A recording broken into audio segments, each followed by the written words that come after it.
नमस्कार, आप सभी का स्वागत है। आज का सब्जेक्ट होगा आपका हिंदी और ये हिंदी का मॉक टेस्ट है आपका। इसमें आपको 25 क्वेश्चन मिलेंगे और ये अभी हाल ही में यूपी लेखपाल की एग्ज़ाम हुआ था, उसी का ये पेपर है। तो चलिए, पहला क्वेश्चन है, जीवन पद का समानार्थी शब्द है यमराज, पति, स्वामी, आदमी या फिर महीपत। तो इसका सही आंसर है यमराज होता है।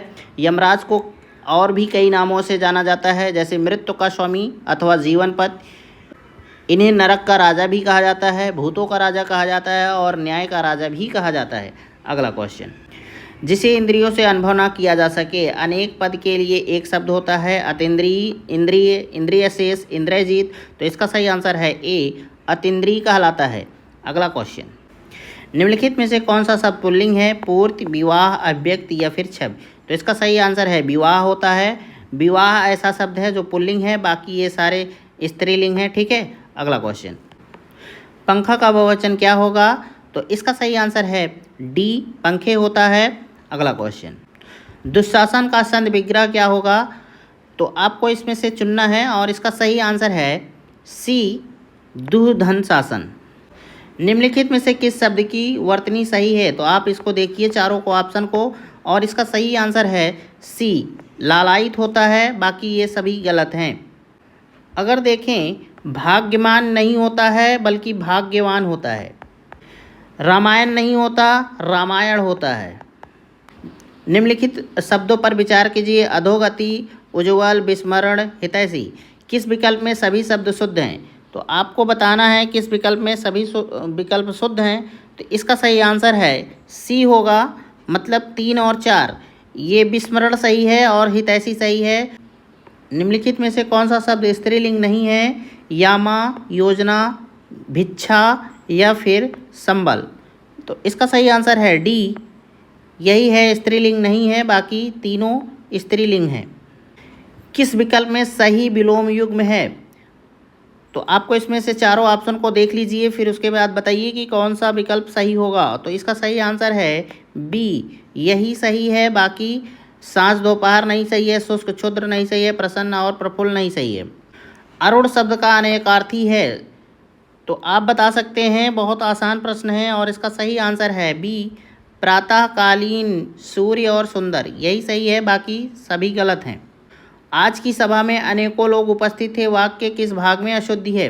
आज की सभा में अनेकों लोग उपस्थित थे। तो इसका सही आंसर है सी, अनेकों लोग। निम्नलिखित में से तत्सम शब्द है आंसू, आँख, आशीष या फिर अक्षर। तो इसका सही आंसर है डी, अक्षर। निम्नलिखित में से कौन सा वाक्य अशुद्ध है। तो ये 4 बिंदुएं हैं, इनको आपको बताना है कि इन चारों में से कौन कौन अशुद्ध हैं। तो इसका सही आंसर है बी, पहला अशुद्ध है और तीसरा अशुद्ध है और चौथा अशुद्ध है।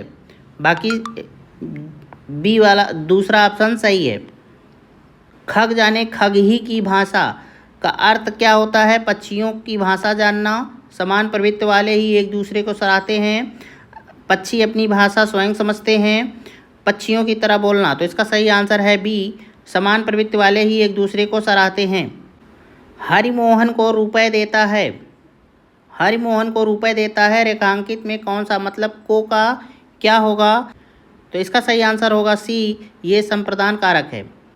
अब अगला क्वेश्चन है, 16 से 20 तक आपको गद्यांश के अनुच्छेद पढ़ने हैं, फिर उसके बाद आपको प्रश्नों का उत्तर देना है।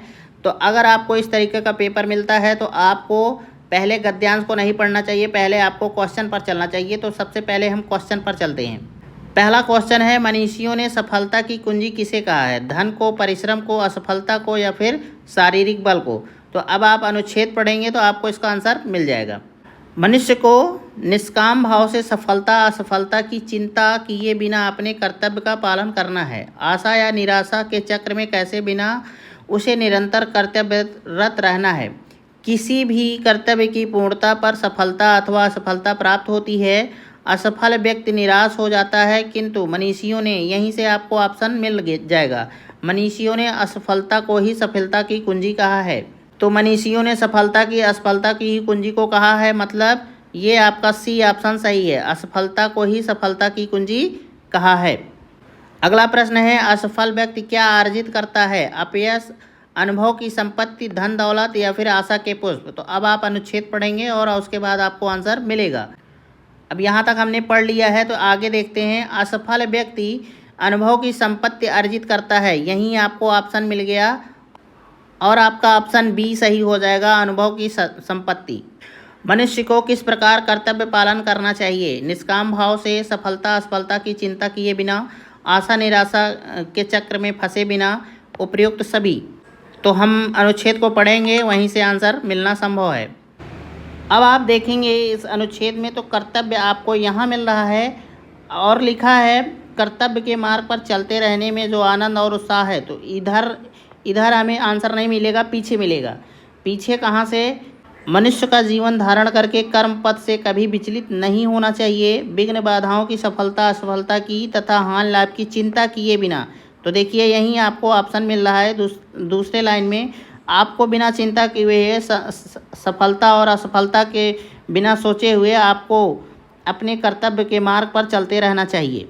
तो इसमें आपको ऑप्शन बी सही मिलेगा। ठीक है, तो चलिए अगला क्वेश्चन देखते हैं।